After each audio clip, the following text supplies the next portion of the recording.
Welcome back, YouTubers. I'm Timothy Van Minnen, and today I would like to talk about troubleshooting for psychic readings. Now, we don't talk about this, you know what I mean? You go to a reading, some of the information resonates, some of the information doesn't make sense, some of the information is still yet to happen, and in all fairness, the reader and the psychic is tuning into your vibration, and on the level of probability, you can go either up or down between these 2 points, the lowest point of your emotions and the highest point of your emotions. And of course, we have free will, so we're traveling between these two worlds of the world of probability. This is why a lot of psychics get it really right and some of the psychics get it really wrong. Now, let me just tell you and remind you, take everything with a pinch of salt. Do not discredit any of the information. Put it in the back of your mind. Sometimes it just does not make sense at that very moment. And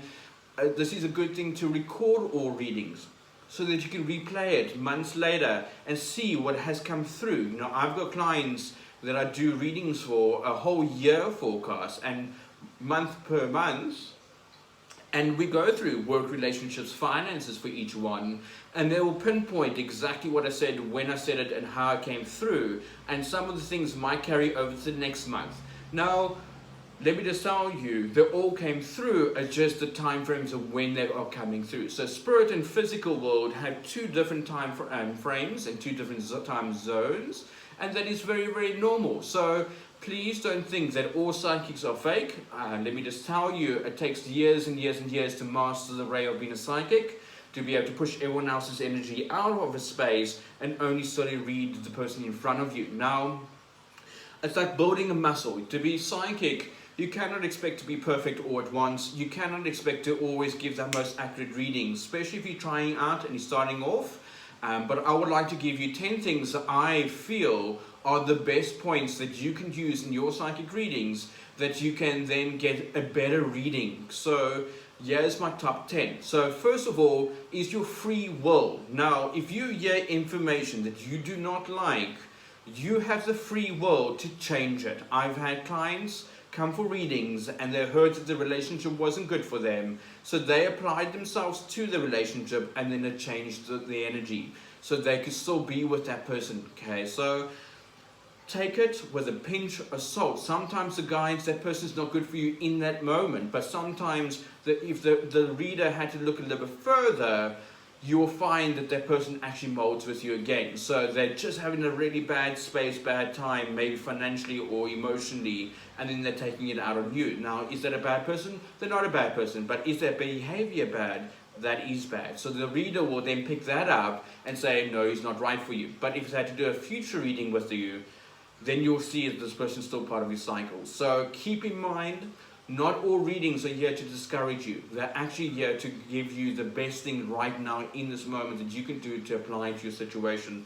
So much love to you. That's my first tip. Tip number 1 is your free will. Tip number 2 is emotions. Okay, so sometimes if you're highly strung or very emotional and you go into a psychic, they're going to pick up all those heavy emotions and they're going to give it back to you. They're going to say, listen, I'm picking up all these heavy emotions. This person's not good for you. And the reason being is because you're emotional in that reading. I want you to calm yourself down.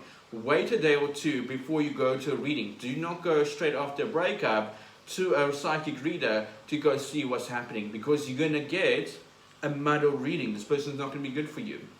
But you've been in the relationship for 5-10 years. You know, it's not something you want to give away unless it is really, they've really betrayed your trust. Okay, so number 2 is your heavy emotions.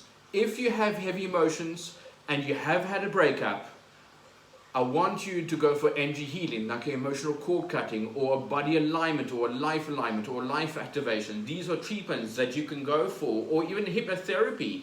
And these are treatments that you can go for that will shift your emotional body, that your reader can then read you properly. Okay, so I always recommend to someone who's emotionally distraught after a breakup to immediately go for energy clearing, because your emotions will cloud your reading. So if your tarot reader or someone who's doing your psychic reading has not seen that and they're going to do a reading in this stuff that is floating around your aura called your emotions, you're going to find that your tarot reading will give you back that stuff. Okay, so they're going to pick it up, they're going to feel it, and they're going to be uncomfortable, and they're going to give you an uncomfortable reading. Now, if you're an experienced tarot reader or someone that has been working with psychic for a long time, you can move the energy out and do the reading on that person. That is the way we work with this way of working. So I don't want you to feel that the reading was bogus or not real. Okay, so I've had readings where 2 years later the person came back to me and said everything I said was actually happened in sequence, but only 2 years later. So let me just tell you, we don't know when it's going to come in. There's certain things that are predestined on your path, like you're going to meet your partner, get married, have kids. These things are going to happen, and in between we have free will to be everywhere we want to be. So if I'm going to be here, then I'm going to go overseas for 2 years, come back again, then that delays everything. That's where the time frames come in and can be a little bit distorted because the free will comes in and messes with things, you know. The next one is fears. Number 3, fears. We don't realize our fears are the worst thing we can have. With the negative ego, our fears are driven to try and keep us in alignment with the negative ego. That negative ego tells you can't do it, okay? That part of us in our minds that doesn't realize that we are self-limiting. We like things that are comfortable. The negative ego likes all things that are comfortable. They do not want you to feel uncomfortable at all. Now, the most important thing you can do right now is to gather your fears. Identify them, work on them, okay? So I want you to realize as soon as you hear, oh, this person's good for you and they're going to be in part of your life or cycle, then all of a sudden I get antsy pants, I now know my future, and now my negative ego works against me so that I sabotage myself on that relationship, okay? So another thing that can hamper your relationship readings and going forward with your partner can simply be that you now know the information and now you can put blocks in the way, okay? Like I said, there's certain things that's predestined. If you're supposed to have the child, you're going to fall pregnant, regardless if you don't want a child right now or you're not feeling it right now. Let me just tell you, if a child's supposed to be born, it will be born. If there is a miscarriage, I'm so sorry. I apologize from the universe from me to you. But I want you to hear these words. The soul of the baby only comes into the physical being when the baby takes its first breath. Now, that is why it screams. It comes from this place of perfect bliss through the dimensions into the physical form, and that baby screams because now it's been ripped from pure beauty and bliss into this dense world. Can you imagine what that feels like for that little baby? Until then, those are just cells in the body, okay? So I want you to hear these words. If you have had a miscarriage in this life, it is not your fault, and this is not God punishing you in any means, okay? So I want you to hear those words, and I give my heart to your heart. I do apologize from the universe, but that child might have just needed that little bit of love and affection to come into the world in that way, and then that was all it needed for this lifetime. And sometimes they carry over to the next birth, okay? So don't worry. But a thing about the soul is eternal, it can never die, okay?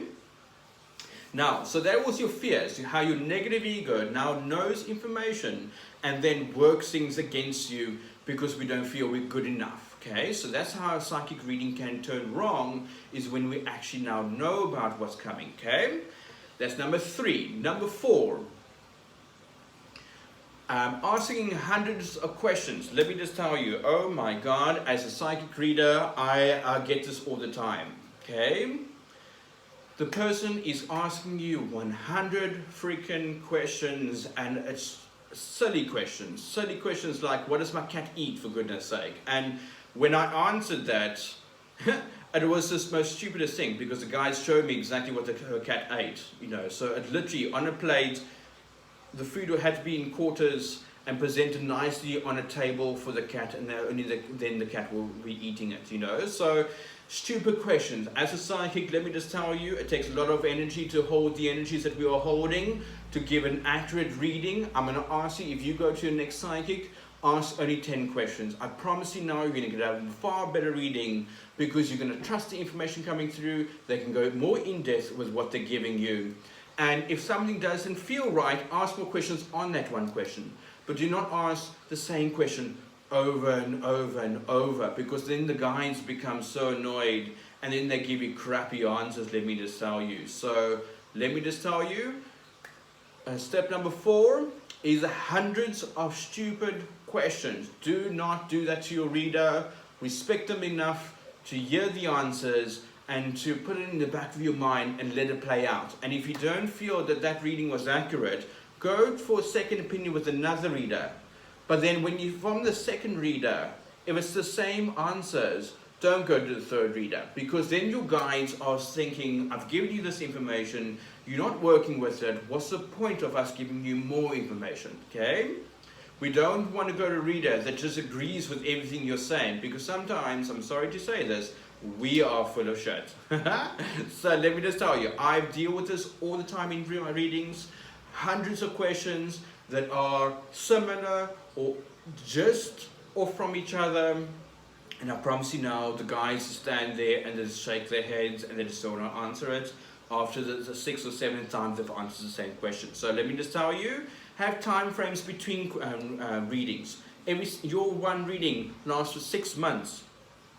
6 months to a year. So in all of fact, you should only be having readings every 3 months, unless you're having a divorce or something really bad is happening at the moment and it's really intense and you need it more frequent, that is fine. But do not have more than 3 readings within 3 months. It's too much for you to handle, and then the mind goes crazy and asking more silly questions, okay? So don't do that to your readers. Let me just tell you, honor their energy, honor and respect them. If they've been good before, they'll be good right now. A lot of the times, we're human. We're not going to get it always perfectly, and it's just a gamble that we take. So put it in the back of your mind, when it plays out, it will make more sense, okay? So let me go see what else is on my list of here. Okay. Belief systems. All right, so this is a big one. So sometimes what happens is when I'm doing a reading and someone comes in and they're fearful and is going against the Christian beliefs that they're coming for a reading, and oh my God, this is so wrong, the energy can shut off.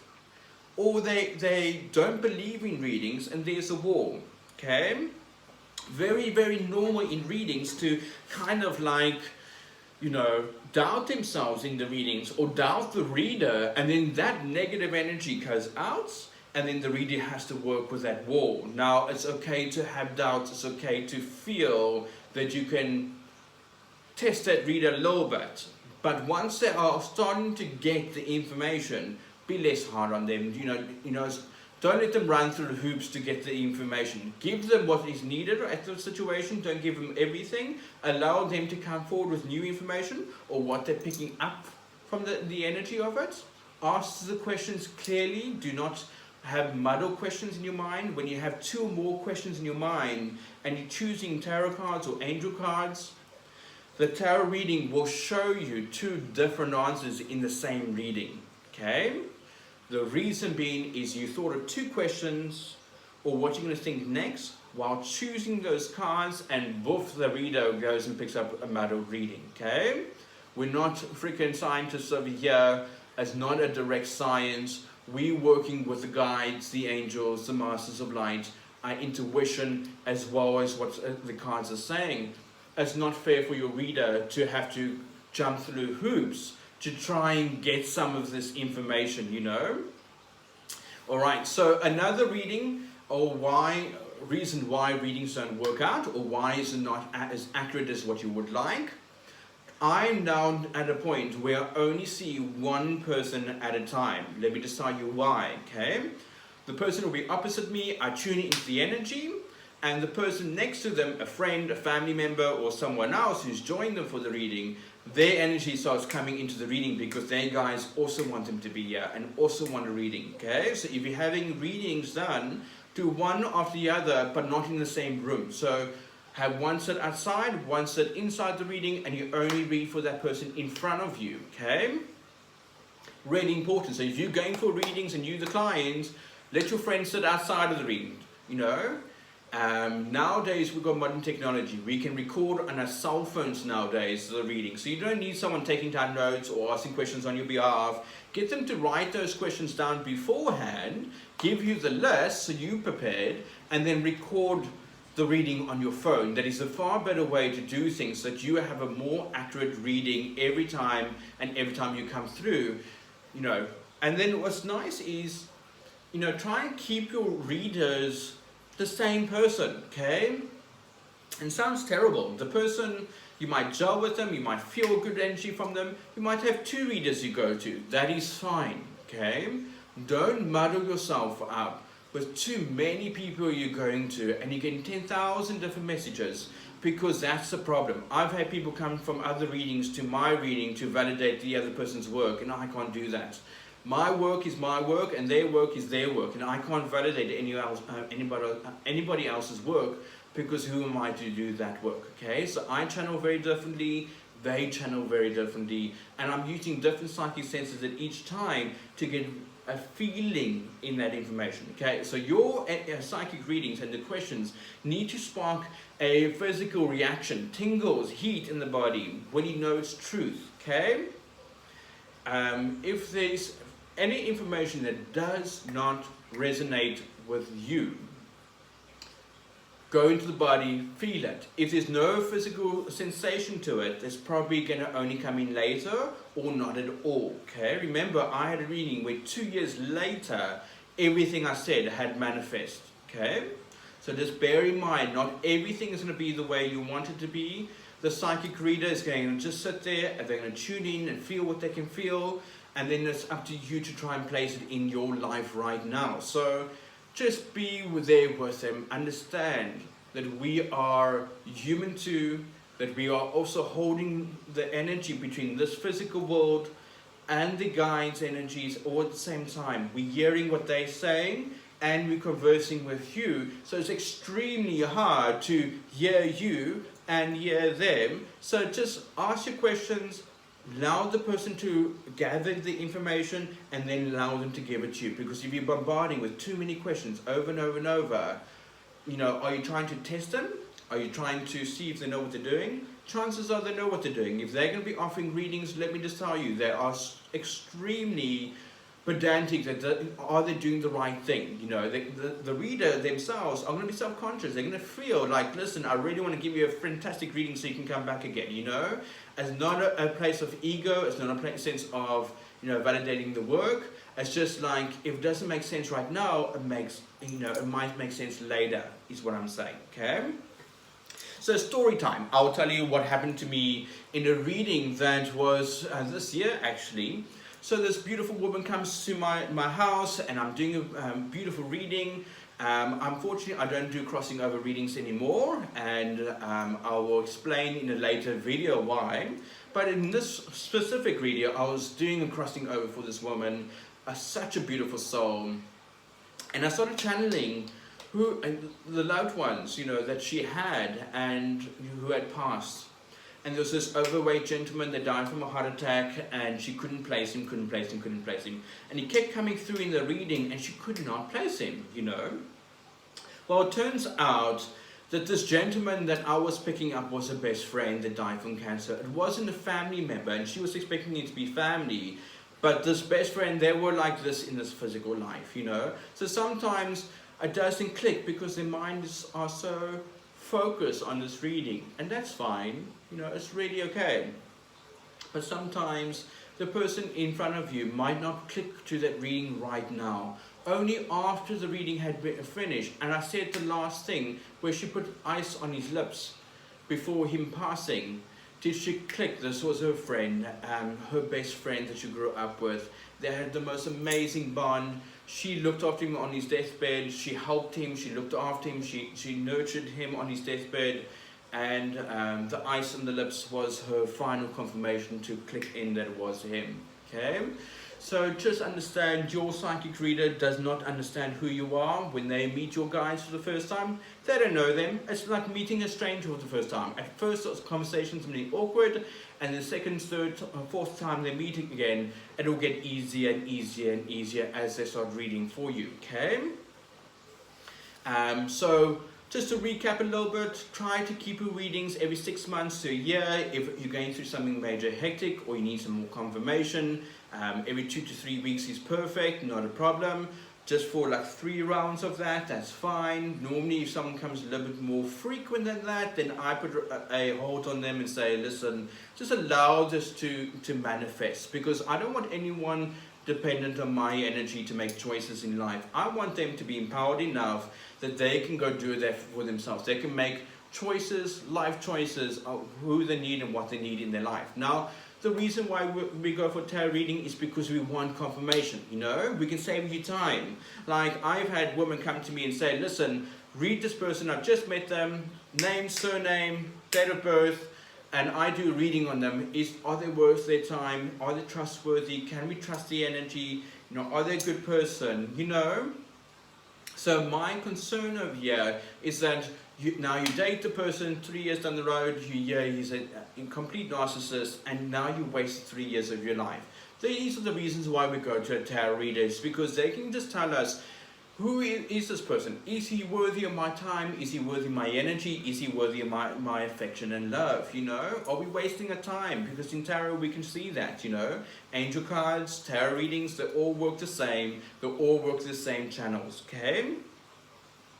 So sometimes your reader is just not trained, or hasn't got that much confidence, or just had a bad day, okay? As humans, they are human. Do not take that as all psychics are that bad, okay? Let me just tell you this again. They might be going through a breakup. They might have had a bad day. You know, really, just check in with your reader before you do your reading. How are you doing? Are you okay? You know, that little bit of effort on your side can just make sure they're in a good space, mentally, emotionally. I've heard of a lot of psychics when they're having a breakup of their own, you know, they're coming out in their readings, and it doesn't mean they're a bad psychic, it just means that they're having an off day. So you have off days, they have off days, they are human, okay? So when you're a psychic reader and you have got a lot of years of training behind your name, it's easier to cut and remove your personality to allow spirit in, okay? Not everyone has a training, and it only comes with time. It's like going to gym and lifting weights. You have to build this muscle to get where you need to be. So please, I'm asking you from the bottom of my heart to your hearts, be gentle on your readers. Give them a gift to say thank you. Give the guides a gift to say thank you. Charging for readings, I'll go through that in another reading or another video for you. Why we charge, what is the reason for charging in readings, you know, not to rip people off, but there needs to be exchange of energies, and that I'll cover in another video for you. So, you know, because it is a gift that comes into the physical world, I think I will do a beautiful reading on this, or even a video on this, to explain why we have to have that exchange, okay? So I just want to say thank you for listening to this video. If you've liked it, please like, share, subscribe, comment in the comments below. I'm going to start sharing links in my my comment section that you can find underneath this video, and that will just take you to places where you can learn to become more psychic yourself, where you can get proper formal training that I have gone through myself, that I can recommend to you, so that you can get the most out of your work you're doing right now. If you want to, if this is a field that you're wanting to go into, here is who I recommend, and I'm not being paid by anyone. This is from my heart to your heart. This is because I want the best for my viewers, so they can take on this energy and hold it strong. And I hope this video has helped you take down these pointers. Listen to this video again. I spoke very fast in this video, I do apologize, but I want you to have the best energies going forward. Okay, so much love to you. I am Timothy Van Minnen. Please like, share, comment. Has this helped you? Can you add to this video? I want to hear from you. Much love to you. Cheers, goodbye.